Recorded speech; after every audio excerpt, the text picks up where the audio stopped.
আপনাদের সামনে আজ উপস্থিত হয়েছি অত্যন্ত ব্যথিত হৃদয়ে। এই আনন্দের দিনে গভীর বেদনার সঙ্গে জানাচ্ছি, জুলাই অভ্যুত্থানের সম্মুখ যোদ্ধা, ইনকিলাব মঞ্চের মুখপাত্র শরীফ ওসমান হাদির উপর সম্প্রতি যে হামলার ঘটনা ঘটেছে, তা শুধু একজন ব্যক্তির উপর আঘাত নয়, এটি বাংলাদেশের অস্তিত্বের উপর আঘাত, আমাদের গণতান্ত্রিক পথ চলার উপরে আঘাত।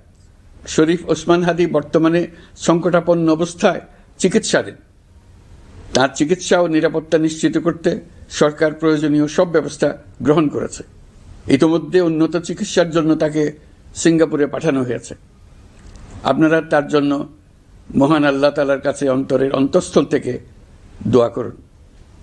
সরকার এই ঘটনাকে অত্যন্ত গুরুত্বের সঙ্গে দেখছে। ঘটনার সঙ্গে জড়িতদের প্রাথমিকভাবে চিহ্নিত করা গেছে। আমি দেশবাসীকে আশ্বস্ত করতে চাই, যারা এই ষড়যন্ত্রে জড়িত তারা যেখানেই থাকুক না কেন, তাদের কাউকে ছাড় দেওয়া হবে না। আমি পরিষ্কারভাবে বলতে চাই, পরাজিত শক্তি ফ্যাসিস্ট টেররিস্টদের এই অপচেষ্টা সম্পূর্ণভাবে ব্যর্থ করে দেওয়া হবে। ভয় দেখিয়ে, সন্ত্রাস ঘটিয়ে বা রক্ত ঝরিয়ে এদেশের গণতান্ত্রিক অগ্রযাত্রা কেউ থামাতে পারবে না। আপনাদের প্রতি আহ্বান জানাই, সংযম বজায় রাখুন, অপপ্রচার বা গুজবে কান দেবেন না। ফ্যাসিস্ট টেররিস্টরা যারা অস্থিরতা সৃষ্টি করতে চায়, আমরা অবশ্যই ঐক্যবদ্ধ হয়ে তাদের মোকাবেলা করব। তাদের ফাঁদে পা দেব না। পরাজিত ফ্যাসিস্ট শক্তি এদেশের পবিত্র মাটিতে আর কোনো দিন ফিরে আসবে না। প্রিয় দেশবাসী, আমাদের তরুণদের রক্ষা করুন, তাহলেই আমরা সবাই এবং আমাদের প্রিয় মাতৃভূমি রক্ষা পাবে। যারা দেশ ছেড়ে পালিয়ে গেছে তারা বুঝে গেছে, তরুণ যোদ্ধারা তাদের পুনরুত্থানের পক্ষে ভীষণ রকম বাধা। এই অস্ত্রহীন, ভীতিহীন, ব্যক্তিগত স্বার্থ সম্বন্ধে সম্পূর্ণ উদাসীন দৈনন্দিন এই চেহারার ছেলে মেয়েদের নিয়ে তাদের সাংঘাতিক ভীতি। তাদের লক্ষ্য হলো নির্বাচন আসার আগেই পথের এই বাধাগুলো সরিয়ে ফেলা, নিজেদের রাজত্ব আবার কায়েম করা। তাদের বন্ধুরা যতদিন তাদের সঙ্গে আছে ততদিন তারা এই স্বপ্ন দেখবে। নির্বাচন হয়ে গেলে তাদের বন্ধুরা সমর্থন জোগাতে বেকায়দায় পড়বে। সেজন্যই তো এত তাড়াহুড়া। তারা চায় নির্বাচনের আগেই তাদের ফিরে আসা নিশ্চিত করতে। নানা ভঙ্গিতে এটা তারা করবে। এই চোরাগুপ্তা খুন করার যে উদ্যোগ, তার একটা রূপ। আরও কঠিনতর পরিকল্পনা নিয়ে তাদের প্রস্তুতি আছে। দেশের সবাইকে জোর গলায় বলতে হবে, আমরা তরুণদের রক্ষা করব। এখানে পুরনো আমলের দাসত্ব মেনে যারা আছে তাদেরকে দাসত্ব থেকে বের হয়ে আসতে হবে। উৎসবমুখর শান্তিপূর্ণ নির্বাচন করে আমরা সবাই মিলে দেশের উপর আমাদের পরিপূর্ণ দখল প্রতিষ্ঠিত করব। নির্বাচন অবধি আর বাকি মাত্র 2 মাস। আমরা তাদের উপর নজর রাখব এবং বাকি দিনের প্রতিটি দিন উৎসবমুখর করে রাখব। যেহেতু আমাদের কিশোর কিশোরী, তরুণ তরুণীদের মনে কোনো ভয় ডর নেই, তাই তারা নির্বাচনের আগের 2 মাসের প্রতিটি মুহূর্তকে উৎসবমুখর করে রাখবে। সব রকমের হিংসা কোন্দল থেকে দেশকে বাঁচিয়ে রাখবে।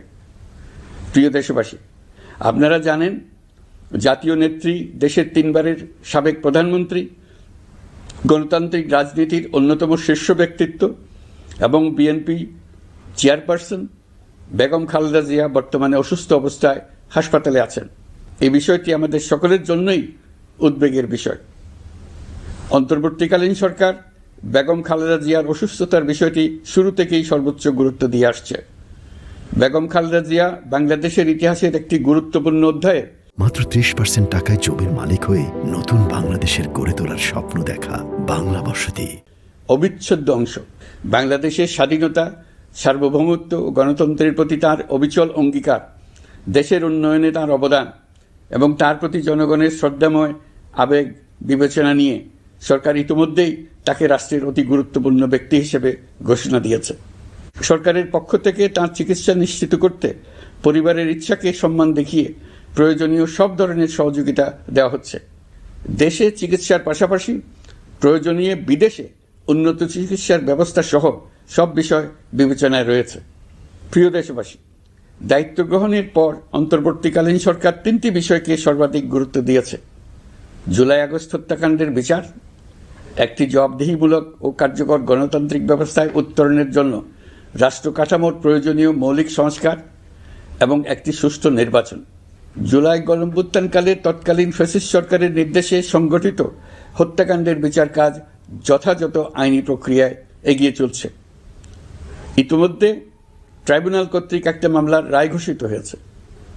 আন্তর্জাতিক অপরাধ ট্রাইব্যুনাল স্বাধীন ও স্বচ্ছ প্রমাণভিত্তিক বিচার প্রক্রিয়ার মাধ্যমে দেশের ছাত্র, শ্রমিক ও সাধারণ জনগণের উপর নির্বিচার হত্যাকাণ্ডের প্রধান নির্দেশদাতা হিসেবে পতিত ফ্যাসিস্ট সরকারের প্রধান শেখ হাসিনাকে মৃত্যুদণ্ড প্রদান করেছে।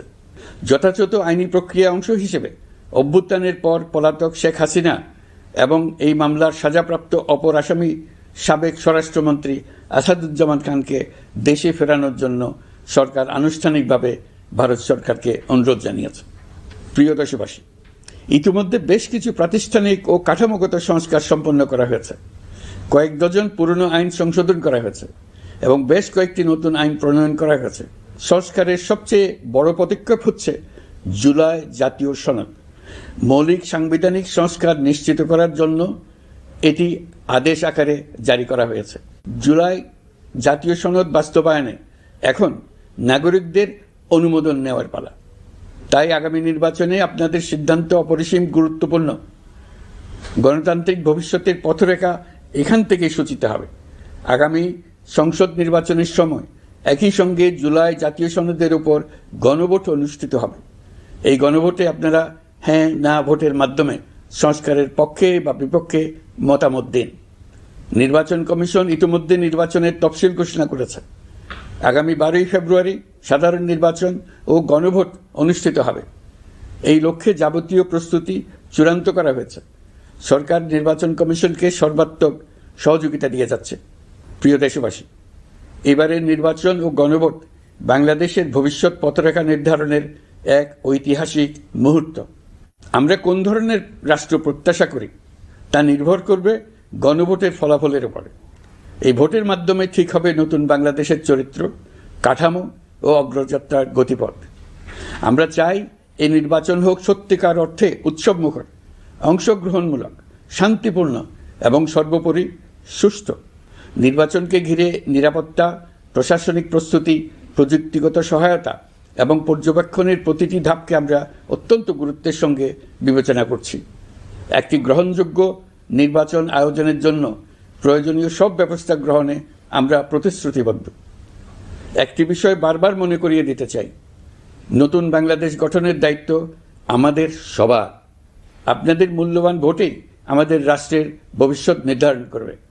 তাই ভোটকে শুধু কাগজে একটা সিল মারার আনুষ্ঠানিকতা হিসেবে দেখলে হবে না, বরং এটি হবে নতুন রাষ্ট্র বিনির্মাণে আপনার সক্রিয় অংশগ্রহণ।